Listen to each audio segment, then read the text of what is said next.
ஆசையா இருக்கிற பூமியே அழகாக இருக்கும். இப்போ நாங்கள் என்ன செஞ்சிட்டோம்? மேலே ஆக்கிட்டோம். ஈ கொசு சாக்கடை தண்ணி தாங்குமா நம் பூமி? தரம் பிரிக்காதது மட்டும்தான்.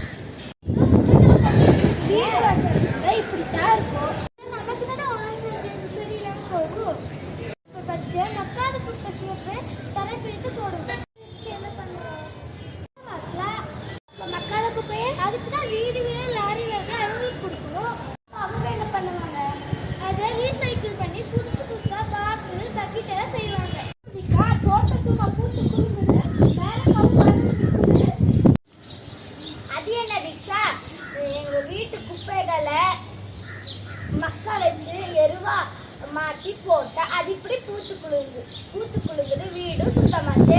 இனிமே நானும் இந்த மாதிரி குப்பைகள் எல்லாம் மக்கா வச்சு நானும் இந்த வீட்டுல ஒரு தோட்டம் போட போறேன். நல்லது, உடனே செய்.